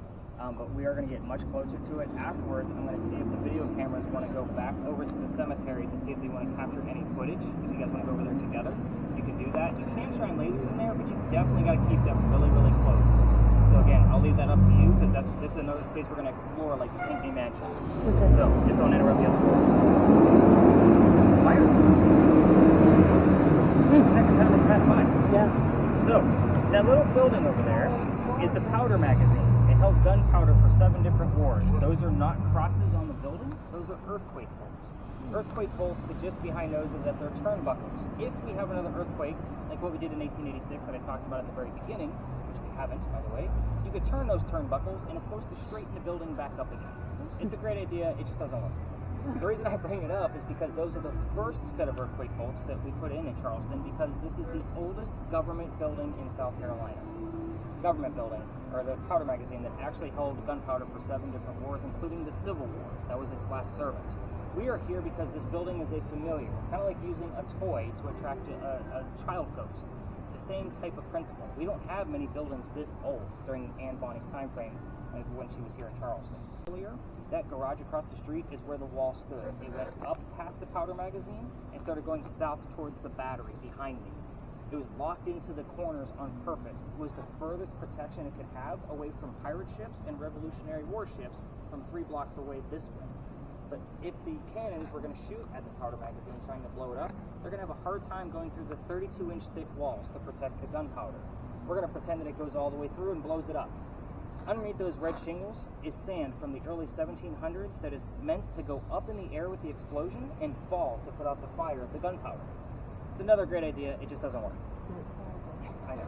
We had another powder magazine closer to the battery, it did get attacked, the sand went up, the building burned to the ground. So this one's just never been attacked. During the middle of its construction is where our story begins. That small building took 10 years to build. Does that sound like our government? Small building, 10 years? No, not at all. I'll answer for you. So, we're going to get started in 1708. Follow me, there's a lot of twists. A young lady moves here from Ireland. Her name is Anne Cormack. She's with her father and his mistress. The mistress is her mother. You guys with me so far? All right. The 3 of them are running away from his wife. How mad was she? Yeah. So, they land in the Georgetown area, just north of here. Dad buys a plantation, Mom dies pretty quickly. That's the mistress. That means he has to send young Anne down here to Charleston to be able to sell anything from the plantation to keep things afloat. Yes, I hear the cricket too. I see you looking around like, where is it? So, with that, I want you guys to keep in mind, back home in Ireland, Anne was kind of a badass. They say she actually killed one of her servants with a knife to the belly when she was like 10 or 12 years old. Like Anne was 10 or 12 years old. They keep... So, you have... That thing was flashing? I didn't know. It looked like it was, but maybe I just saw the color. But okay. I also heard Beatrice and flower dresses. Flower dresses. Yeah, I got nothing. I'm just calling it like it is. I got nothing. Yeah. So, back here, where was I? Oh, we're going to fast forward. 1713, this building is done. 1715, pirates are coming through town. Anne is excited. She falls in love pretty quickly. The guy's name is James Bonny. Kind of see where this one's going, right? So, Dad doesn't approve because he's a filthy pirate. I don't approve either. So they run away to Jamaica. They get married. Anne Cormack becomes Anne Bonny, the most famous female pirate of the Golden Age. When they get down there, this is not the swashbuckling Captain Jack Sparrow that we all love, right? That's who she was hoping for. This guy is a privateer. He's a spy for the British. He's a coward. This is not who she wanted. This is guy number 1. So guy number 2, a few years later, his name is John Rackham, a.k.a. Calico Jack. This is the pirate himself that we actually based, Jack Sparrow from on the Pirates movies, just so you know. So Calico Jack, we're going to call him Jack throughout the rest of the story. He has his own ship, and Anne wants to be part of it. You can't put a girl on the crew. Girls curse pirate ships. So, he makes a deal with her. You dress like a guy and hide your gender. You could be a female in my quarters and be a pirate. She's okay with this because Dad used to cross-dress her as a boy back home in Ireland to keep her away from his wife. So she's like, whatever, I'm a pirate, let's go. Let's put 2 and 2 together, adults. She's a female in his quarters. She's going to get pregnant. You cannot have a pregnant pirate dude on the crew. Somebody's going to figure it out. So, he drops her off in Cuba. Go have the baby. There's a friend of mine that'll help you out so you can come back later and then we'll figure it out. She goes and has the baby. She returns with no baby. We have no idea what the heck happened to this baby. She's also dressed like a female. She doesn't give a damn anymore about hiding her gender, and this makes Jack pretty angry. Jack just captured another pirate crew that's down below deck that she, while she was away giving birth to his first child. And Anne's going to go flirting, because that's what Anne does. Guy number 3. Guy number 3 turns out to be a female dressed like a guy to be part of the pirate crew that Calico Jack just captured. So now we have 2 females doing the exact same thing on the same pirate ship. This young lady's name is Mary Reed. Now she convinces Mary to become part of the crew. The 2 become friends, possibly lovers, we'll never know for certain. And the British find out where they are. They send their entire fleet of ships to come take down 1 pirate ship. Doesn't sound very likely, like they're going to win anything, but Anne and Mary are the only 2 not drunk enough to come up and fight with their 1-bullet flintlocks. Who do you think's going to win this one? The British start arresting them. Anne looks at Jack, her beau and captain, and says, you should have fought like a man instead of being hanged like a dog. So the word dog shows up here quite often on our spirit boxes. The judge, his name is Nicholas Laws. If you guys hear my name here, it's for a number of reasons. This is reason number 2 besides my name. I'll tell you the 3rd one if it actually shows up. Now, he wants to see the 2 men that fought back by themselves. He's already tried and hung Calico Jack and the drunken crew that wouldn't come up and fight, and the 2 ladies go in front of him and reveal their gender, hoping to save themselves. He doesn't care that they're female. He's still going to hang them. We plead our bellies was the last thing they said. They were claiming to be pregnant. You can't hang a pregnant woman at 17, 20. It's illegal. So he sends them both back to jail and delays the hanging. Ann's father is still here in the Charleston area with his Irish money. He was an attorney back home. He bails out Ann, brings her back home, and she remarries. That's husband number 2, guy number 4, in case you lost track. And yes, we're going to count Mary Reed because we'll never know for certain. Has 4 children and dies at the age of 84. I know, all of my stories end in death, right? You're expecting a whole hell of a lot more, and I should cut you off. So, Mary Reed, what happens to her? She dies a year later in 1721 in a Jamaican jail from whatever pirates die from in a Jamaican jail. I'm sure it was scurvious and bumpy and gross and whatever else you all want to come up with. I, unfortunately, had to think about it every single night. Now, I left out 2 things on purpose that we could start with our spirit boxes just because you all need something to kind of get you going. Everything else is fair game. You can ask whatever the hell you want to. I left out the name of Calico Jack's ship. I also left out the name of Anne Bonny's parents. That's the father and the mistress. So you can ask what the parents' names are. They do show up here often if you ask. I also told you at the very beginning of the story that people have passed out on my tours. This is one of the instances where it's actually relevant to the story. So give me another minute and a half of your time before we spread out and have some more fun. Back in September of last year, yes, I remember dates very specifically. It's part of the job. So I seen her eyeball and I'm like, how's he remember all this crap? It's a lot. Anyway, back in September. What's that? You could show us that. But I'm going to verify everything, right? It's all articles I wrote. Don't worry about it. I bring my group back here to this wall, just like we're all standing right now, and the kid next to me literally goes white as a ghost. Yes, that pun was intended. And he's about to pass out. It's a cool night like this. It was actually a little bit cooler because it's September. So I had to pick him up by the armpit, and me and his boyfriend carry him over there to that wall. I send the boyfriend across the street to the vending machines to get him a bottle of water with a couple of dollars. He comes back, gets him a bottle of water. He's feeling better. I then tell the story. It's important to know that they don't know what's going on here yet. I send everybody out to go play with their devices. They pull me aside. We have to tell you something. What's going on? We are 2 transgender males, meaning I had 2 females dressed as males, just like Anne and Mary on tour, and didn't know it. And it made complete sense to them why one of them felt ill the minute we entered the space. We had quite a bit of activity that night, and they're perfectly fine with me telling you this story every single night. They even left part of the story in their review on TripAdvisor. So I'm like, all right, cool, that's it. So again, that's why I give the heated warning. I will tell you the psychics and mediums normally don't make it past the Pinky Mansion state. I told you that the EMF there can go well over 200. It's usually what will affect them the most. Especially, like, I do not give them spirit boxes. It is way too much to handle.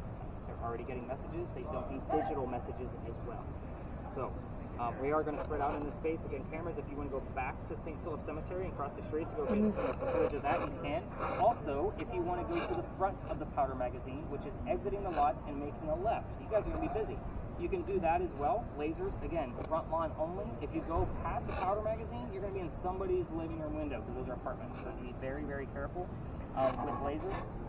Everybody else, this is fair game. EMF is not a high thing here, so if we get anything, I'll be super excited. I'm going to turn on your motion sensor and kind of see what goes on with that. So everybody else, let's spread out and see what we can capture, but we're going to get closer to the Powder Magazine up there by that brick wall. So what's going to go on with this? You want to turn your thing on? I have to wait till we pass the cars. Oh.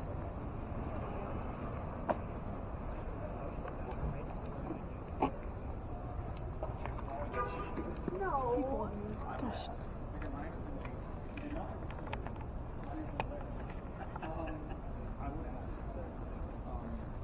I would go over here.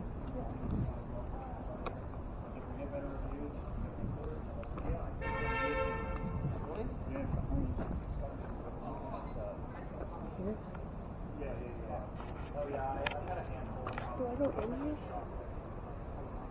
Keep them close. Why is that giant like mausoleum? We also ask people, and some people are just like, I don't know. I feel like I'm a TripAdvisor guy that they send me shit all the time. Like, I don't know. This is like literally a bush. I feel like you should point it down and I'll go through it. Here, no. Just point it down like at the ground and I go through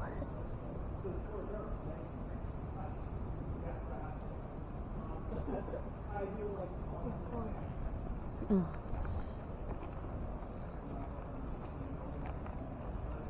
Oh my gosh.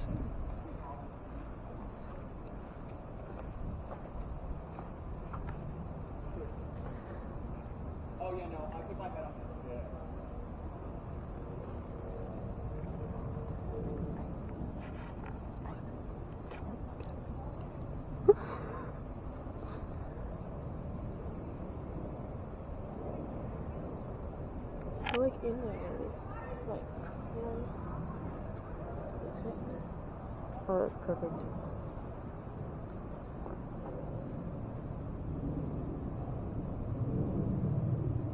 I know I don't want to get like.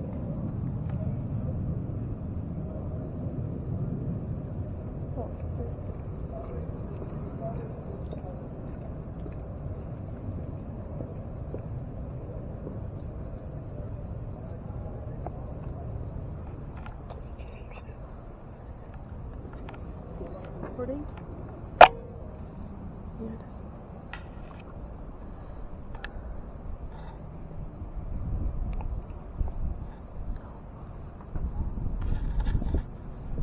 I think it's through it.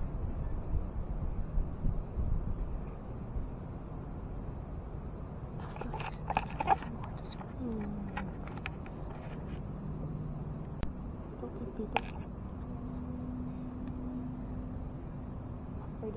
This time just started over. Maybe, oh, maybe it goes on and off. I don't know. It hasn't done that once. Well, we can go. I don't think they really. Ew, I can't. There's freaking windows in that thing. What? In the big model. Oh wow.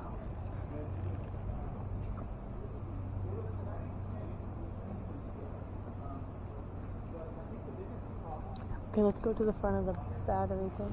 Or to the... Don't. Stuff on a tombstone. I couldn't stop looking at it. But... Ooh, there's swings. Oh, I forgot to do It's good. church. I wonder if Mom hears anything though. Yeah.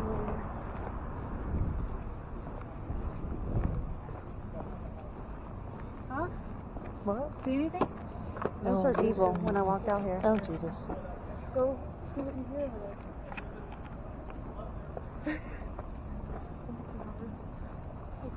Where is he? Oh, he's over.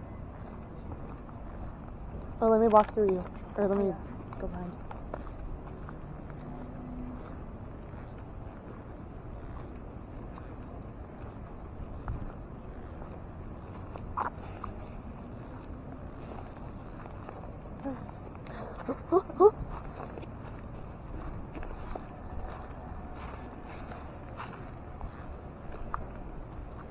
You could go up the front.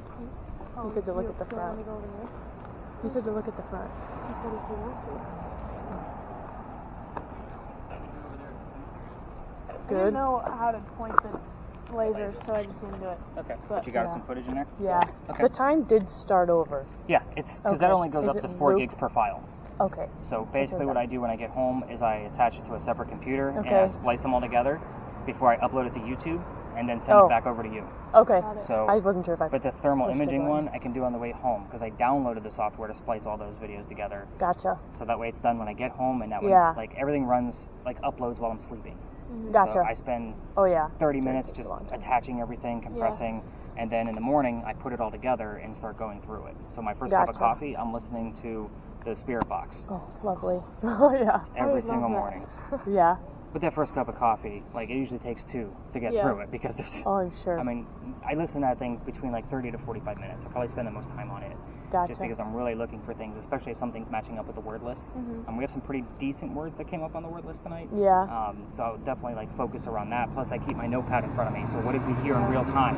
Yeah. You know, what else is going to match up? So again, it's a lot of conglomerating while videos are working, and then I can spot check those. Yeah. I spot check those for like 15 to 20 minutes each. just kind of, what do I see? Do I capture any Yeah. orbs? With that one being purple on the whole screen, I'm telling you, it is a godsend. The other one used to lock Yeah. up. We would only get like 15 to 20 minutes of footage through the whole night. Mhm. And now it's like an hour and a half, just like the thermal. So I'm like, Yeah. yes. Yeah. This is the 6th night I think we're using it, and 3 out of the 6 nights so far we've caught orbs, like big ones. Really, I feel I in the alley. I thought I saw something, but I was like, it could have been a bug. Which alley? The Philly? The one where you're outside of it? No, Lodge Alley. Lodge Alley. So I do debunk a lot of bugs. 'Cause Yeah. when you watch it on your computer screen, your TV, your tablet, Right, you whatever. can pause it. Yeah, you can Yeah. see things, and I look at movement, shape, size, coloring. Yeah. You know, there's a lot of things because this is what I do for a living. I study Right. this crap. So when Yeah. like the first night we used it, we were here, and literally where we're standing, giant orb come down, stopped, went up. Like Oh my it gosh. was giant. Yeah. Like could not mistake it. Wow. I was Holy kind of like, heavens. I love this camera. I'm so Yeah. glad I upgraded because I'm constantly upgrading. Yeah. Yeah, You I'm just have sure. to Yeah. keep up with the technology. So glad this is what you guys were hoping for. Yeah, it's really Everybody cool. was like super in tune with stuff, which is super cool. Yeah. How's your Super readings fun. going? Anything crazy? And electrifiers. Yeah. Good job, Grandma. Were they live? You want to go in the car, please? Yeah. Same ones. Yeah. Might as well. There's Joe, Sunny, and Spirit.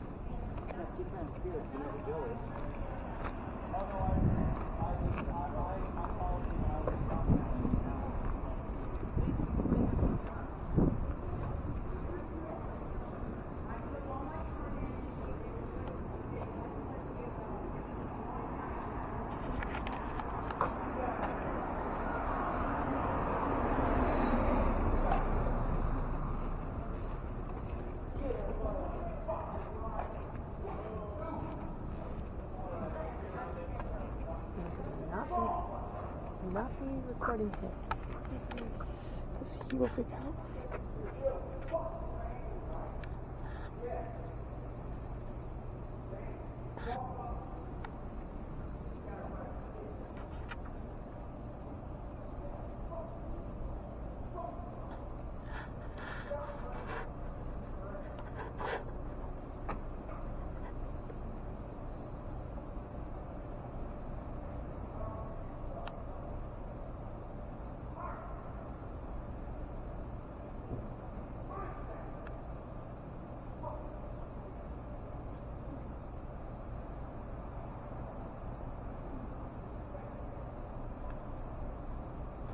See if I can get like everything.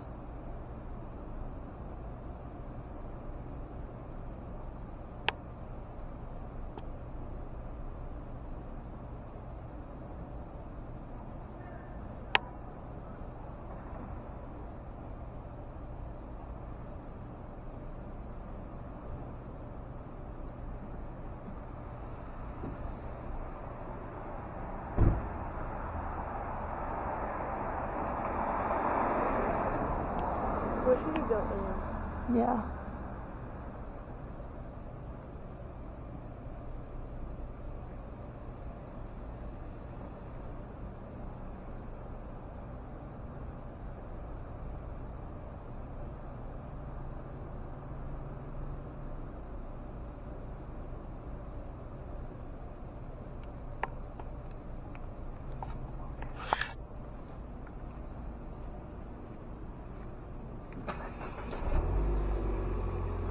Oh my god.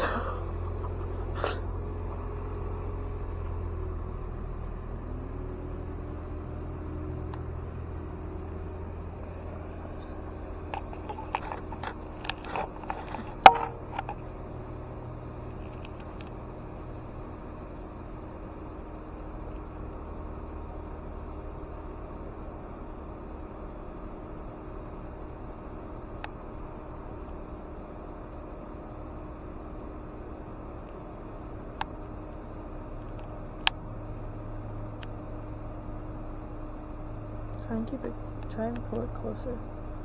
I can't even see it then. No, I know, but it's going through it, I thought. It's seeing a disturbance in the Oh. thing.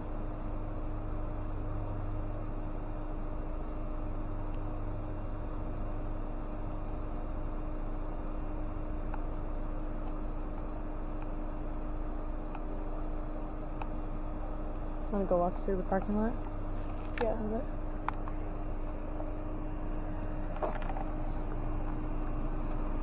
That door just like open. Well, I would pass away. That's what would happen. I want to get the building where you said the orb was up. Is it over?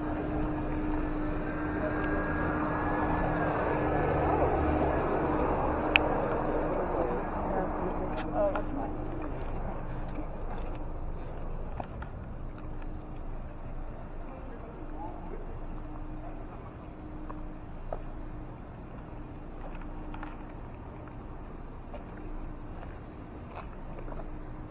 I'm gonna stay back here.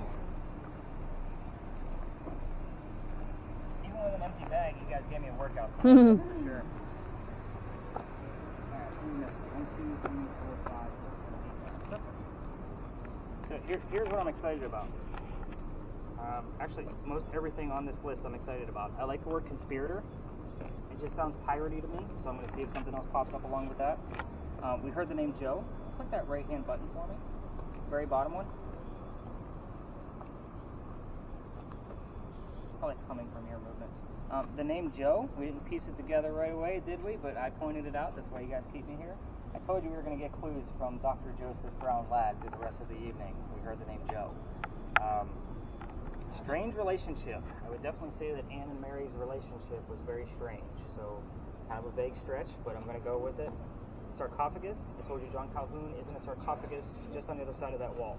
So I'm going to see if anything pops up with Calhoun while we are here. The word dogs showed up. You should have fought like a man instead of being hanged like a dog, so I'm excited about that.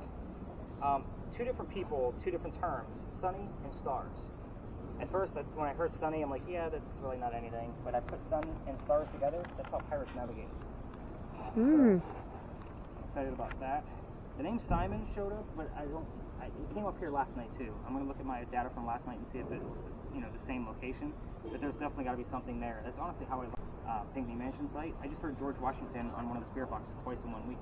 So it's kind of like there's got to be a tie there. Again, this isn't stuff that the tourism office told me I have to tell you. This is stuff I found on the tours. So I'm pretty excited about that. Sandra, have you heard anything? I haven't really. You didn't come over at me screaming that you finally heard something out of it. So yeah, that device has been kind of weak for us tonight then, huh?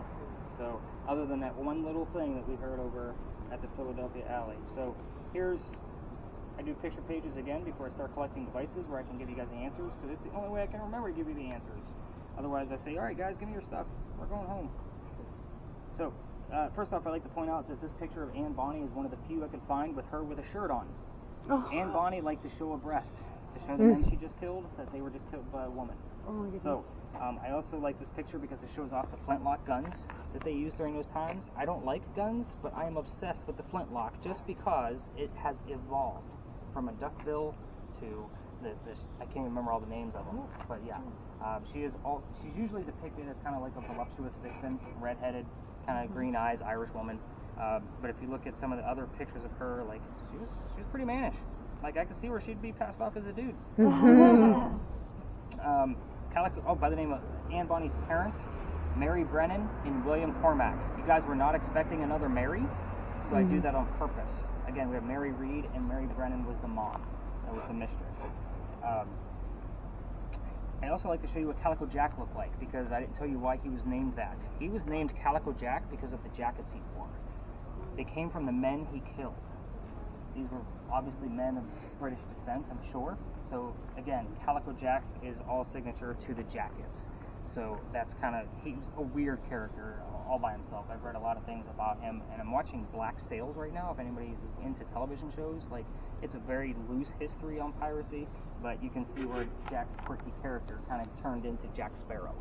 So it's very interesting indeed. The name of his ship was called the Kingston. Do I expect Kingston to show up on a radio station spirit box? I don't. But the word king will suffice here. So again, you can't mistake those when they come up. The fact that you didn't hear, and we don't hear it very often, but I'm always asking to see if it'll actually pop up. So we can definitely stop your videos at this point. I'm going to start collecting devices. Now you guys were all very attentive. So, but I did kind of converse with everybody individually. It seemed like everybody was kind of in tune with what was going on here. I hope that, if anything, you learned how to use the device that you're holding, and learned a weird bunch of history about Charleston that you probably won't hear on any other tour. So that's the whole point of this, is to show you that ghost hunting is not scary. It's all about the history. If you don't know the history, the evidence doesn't mean anything. That's the whole point. So you can obviously tell I'm a writer and I'm all about the research, so I can't wait to see what's going to come up out of this, because you guys gave me a lot of very, like, first starters, like first clues to see if something else is going to pop up around that. The sun and stars thing is very cool. Like, I don't know why, only because I've never seen anything like that come up. So I'm kind of like, that's why you guys keep me around. I got to put the clues together. So I'm going to move closer to the wall and start collecting devices, and you guys can ask me a million questions. Start with, I guess we'll just go around the legislative. I'm excited about legislative.